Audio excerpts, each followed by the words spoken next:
महाभारत एक ऐसी लड़ाई जिसके किस्से सदियों सदियों तक याद किए जाते रहेंगे। हमारा पूरा बचपन भगवान कृष्ण और महाभारत की कहानियां सुनकर गुजरा है। भारत का बच्चा बच्चा जानता है कि महाभारत का युद्ध क्यों हुआ था। लेकिन दोस्तों, क्या आप जानते हैं कि महाभारत युद्ध के बाद क्या हुआ था? और क्या कभी आपने सोचा है कि उन महिलाओं के साथ क्या हुआ जिनके पति महाभारत युद्ध में मारे गए थे? ऐसे तमाम सवाल हमारे दिमाग में आते रहते हैं, लेकिन आज के इस वीडियो में हम आपको इन तमाम सवालों के जवाब देने वाले हैं, इसलिए हमारे साथ अंत तक बने रहिए। दोस्तों, महाभारत युद्ध पौराणिक युग में लड़ा गया था और यह सबसे बड़ा युद्ध था जिसमें लाखों की संख्या में योद्धा वीर गति को प्राप्त हुए थे। इस युद्ध के भीषण दृश्यों ने संपूर्ण भारतवर्ष को शोक में डाल दिया था। कुरुक्षेत्र में भाग लेने वाले सभी योद्धा पुरुष थे। लेकिन दोस्तों, क्या आप जानते हैं कि महाभारत युद्ध जो 18 दिनों तक चला था, उसके बाद वीर गति को प्राप्त हुए सैनिकों की पत्नियों का क्या हुआ? क्या उन्होंने भी अपने प्राण त्याग दिए या कुछ और रहस्यमय बात है जिससे आज तक हम सभी अनजान हैं? जानेंगे आज के इस वीडियो में। लेकिन इससे पहले हम ये जानेंगे कि आखिर क्यों हुआ था महाभारत का यह युद्ध। जैसा कि सभी जानते हैं कि कुरुक्षेत्र में कौरवों और पांडवों के बीच कुरु साम्राज्य के सिंहासन की प्राप्ति के लिए आज से लगभग 3000 वर्ष पहले युद्ध लड़ा गया था, जिसमें पांडवों की जीत हुई थी। हालांकि युद्ध लड़े जाने के और भी कई कारण थे, जैसे भविष्य को लेकर असुरक्षा से हुआ था महाभारत का युद्ध। बिना सोचे समझे ली जाने वाली जीवन भर की शपथ से हुआ था महाभारत का युद्ध। महाभारत का युद्ध एक औरत को उसकी इच्छा के विरुद्ध हुए जबरदस्ती के कारण भी कह सकते हैं। अधर्म को चुपचाप सहते जाने को धर्म का नाम देने से हुआ था महाभारत का युद्ध, या फिर धर्म की रक्षा के लिए अवतरित भगवान श्री कृष्ण की इच्छा से हुआ था महाभारत का युद्ध। कहते हैं कि अगर कौरव पांडवों को 5 गांव दे देते तो युद्ध नहीं होता। दोस्तों, युद्ध किसी का भी हो और किसी भी कारण हो, परंतु इसमें होने वाला सबसे बड़ा नुकसान युद्ध में मारे गए सैनिकों की पत्नियों का ही होता है। इसी प्रकार धर्म और अधर्म के बीच लड़े गए महाभारत युद्ध में अनेकों सैनिकों ने मिलकर लड़ाई लड़ी थी, जहां कुछ चंद योद्धाओं को छोड़कर सभी योद्धा उस युद्ध में मारे गए थे। तो दोस्तों, आपको बताते चले कि ये बात महाभारत युद्ध के 15 वर्ष बाद की है। क्या आप जानते हैं कि महाभारत के स्त्री पर्व के एक प्रसंग में धृतराष्ट्र ने युधिष्ठिर से युद्ध में मारे गए योद्धाओं की संख्या पूछते हैं, और धृतराष्ट्र के सवाल का जवाब देते हुए युधिष्ठिर कहते हैं कि इस युद्ध में 1,66,20,000 वीर मारे गए थे। इसके अलावा 24,165 वीरों का कोई पता ही नहीं है। लेकिन आज की 21वीं सदी में बहुत से लोगों के मन में यह सवाल है कि महाभारत युद्ध में कई योद्धाओं ने युद्ध लड़कर अपने अपने प्राणों का बलिदान दिया था, और जब महाभारत युद्ध समाप्त हो गया तो महाभारत युद्ध में बलिदानियों की विधवा औरतें जो अपने पतियों की याद में दिन रात रोया करती थी, आखिरकार अंत में उनके साथ क्या हुआ? तो दोस्तों, इस कथा का वर्णन महाभारत ग्रंथ के आश्रमवासी पर्व के 33वें अध्याय में पढ़ने को मिलता है। इस कथन के अनुसार महाभारत युद्ध के बाद पांडु पुत्र युधिष्ठिर का हस्तिनापुर के नरेश के रूप में राज्याभिषेक किया गया। अन्य भाइयों को भी हस्तिनापुर राज्य के अलग अलग महत्वपूर्ण जिम्मेदारियां सौंप दी गई। युधिष्ठिर के बाद भीम ने हस्तिनापुर के उत्तराधिकारी होने का फर्ज निभाया। इसके उपरांत हस्तिनापुर के पूरी प्रजा इन पांडवों पुत्रों के शासन से खुश रहने लगी। इसके पश्चात ही 5 पांडव राजकाज के साथ साथ अपने ज्येष्ठ पिता धृतराष्ट्र, बड़ी मां गांधारी और माता कुंती की दिन रात सेवा किया करते थे। हालांकि ऐसा माना जाता है कि महाभारत युद्ध के बाद पांडवों की जिंदगी बदल गई, लेकिन पांडवों के निस्वार्थ सेवा व स्नेह से धृतराष्ट्र और गांधारी धीरे धीरे अपने पुत्रों के शोक से बाहर आ गए। इस तरह 15 वर्ष का समय बीत गया। तब एक दिन अचानक धृतराष्ट्र ने युधिष्ठिर से कहा कि हे युधिष्ठिर, अब हमारा मन राजमहल में नहीं लगता, इसलिए अब हम अपना बचा हुआ जीवन वन में बिताना चाहते हैं, इसलिए हमें जाने की आज्ञा दो। अपने ज्येष्ठ पिता की बातें सुनकर युधिष्ठिर दुखी हो गए, परंतु विदुर के समझाने पर उन्होंने धृतराष्ट्र सहित गांधारी, माता कुंती और विदुर को वन में जाने की आज्ञा दे दी। उसके अगले दिन धृतराष्ट्र, गांधारी, कुंती, विदुर और संजय सन्यासी का एक रूप धारण कर वन की ओर निकल गए, जहां युधिष्ठिर ने उन सभी लोगों के रहने के लिए वन में एक कुटिया बनवा दी थी। ऐसे ही कुछ दिन बीतते चले गए और 5 पांडव अब हर समय अपने प्रजा की सेवा में लगे रहते थे।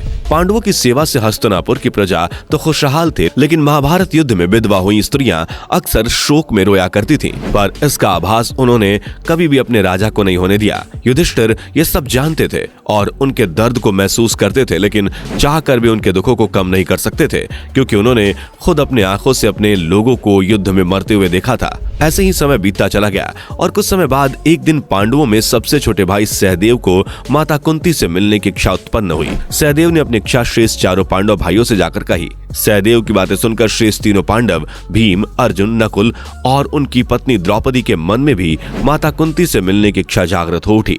यह देख हस्तिनापुर नरेश युधिष्ठिर ने वन जाने के लिए आवश्यक तैयारियों को करने का आदेश दिया।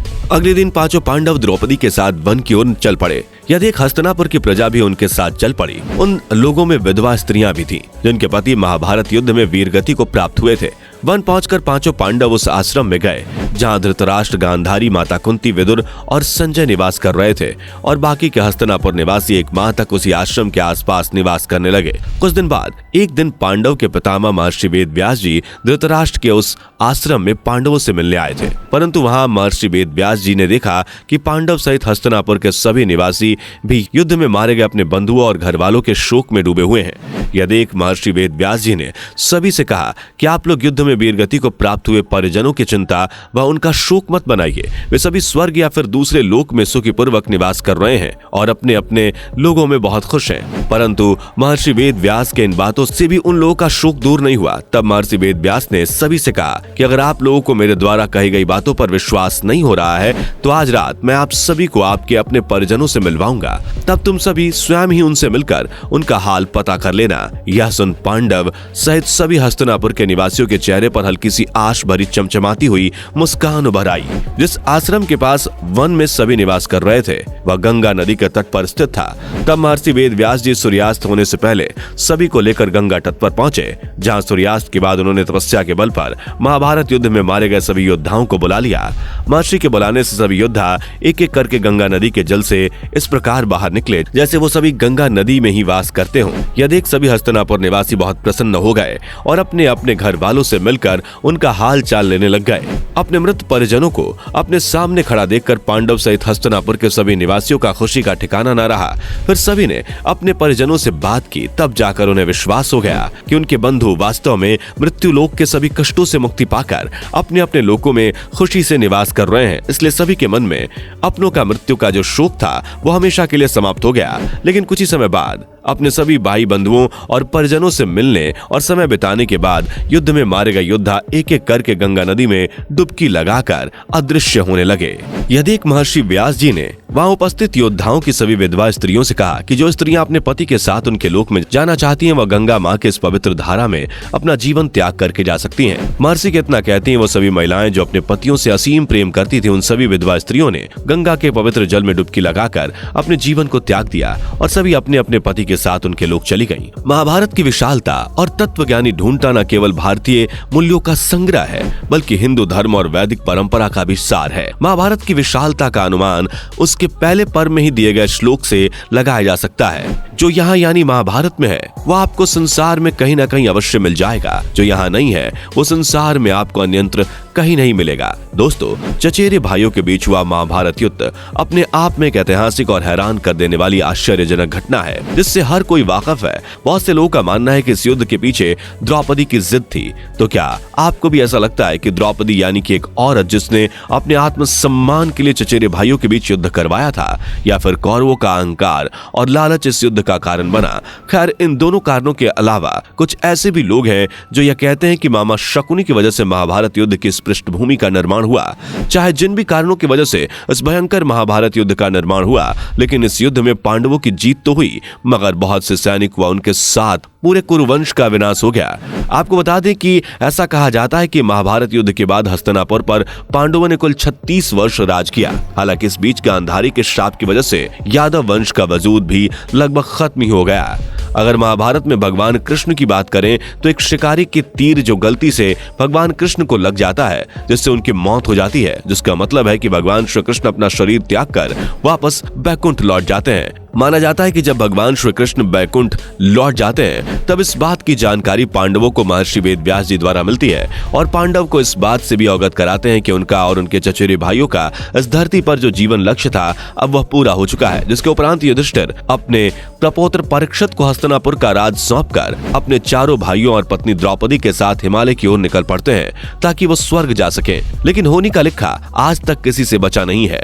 इसलिए जब पांडव ने हिमालय की चढ़ाई शुरू की तो सारे सारे पांडव एक एक करके मृत्यु को प्राप्त होते गए। इन सभी में सबसे पहले द्रौपदी की मृत्यु हुई और सबसे आखिर में भीम की। उन सभी की मृत्यु का कारण उनके अभिमान, उनकी अभिलाषा, उनकी इच्छाओं की वजह से हुई। लेकिन कहा जाता है कि युधिष्ठिर ही केवल वो अकेले पांडव थे, उन्हें किसी बात का अभिमान व अभिलाषा नहीं थी, इसलिए वह अकेले ही स्वर्ग तक पहुंचते हैं। तो दोस्तों, इस प्रकार महाभारत के कुछ सालों बाद भगवान कृष्ण और पांडवों ने भी अपना शरीर त्याग दिया, जिसके बाद से ही कलयुग का आरंभ होता है। महाभारत की ये कहानी आपको कैसी लगी हमें कमेंट करके बताइए। मिलते हैं अगले वीडियो में। दोस्तों, आपको स्क्रीन पर 2 और वीडियोस दिखाई दे रही हैं, जिसे देखने के लिए स्क्रीन पर क्लिक करें।